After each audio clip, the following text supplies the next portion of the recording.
In Genesis chapter 40, Joseph is in prison after being falsely accused by Potiphar's wife. During his time in prison, something angers Pharaoh, possibly an assassination attempt, so he throws both his butler and baker into prison.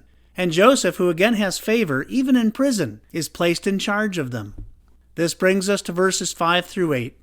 Then the butler and the baker of the king of Egypt, who were confined in the prison, had a dream, both of them, each man's dream in one night, and each man's dream with its own interpretation. And Joseph came in to them in the morning and looked at them and saw that they were sad. So he asked Pharaoh's officials, who were with him in the custody of his lord's house, saying, "Why do you look so sad today?" And they said to him, "We have each had a dream, and there is no interpreter of it." So Joseph said to them, "Do not interpretations belong to God? Tell them to me, please." So Pharaoh's butler and baker both have disturbing dreams and are visibly upset. Joseph asks them, "What's wrong?" The butler and baker tell Joseph why they are upset. In response, Joseph declares that God alone can unlock all mysteries, and he invites them to share their dreams with him. There are 3 wonderful traits that Joseph expresses in this passage. Trait number 1, he is faithful. Even though Joseph is in prison, he's faithful, as proven by the fact that the king's officials have been placed under his care.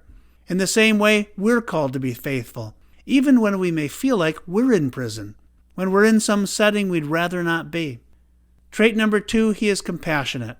Joseph discerns that the butler and baker are feeling sad over their mysterious dreams, and he shows compassion for them. Now, life has thrown Joseph multiple curves. He was rejected by his brothers, falsely accused by Potiphar's wife, and now he's in prison.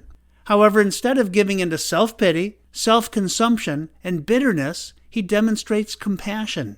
In the same way, we're called to demonstrate compassion, even when circumstances are not going well for us.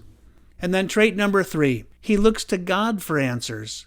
Joseph declares that it is God alone who can solve the mysteries of life. Thus he looks to God for answers, and God does indeed give him answers. Joseph interprets both dreams correctly. Good news for the butler, bad news for the baker.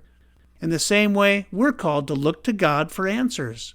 He can solve the most confusing mysteries in our lives. Like Joseph, let's be those who are faithful and compassionate, even when life has thrown us curves. And let's be those who look to God for the answers to the problems that we face. Thanks for listening.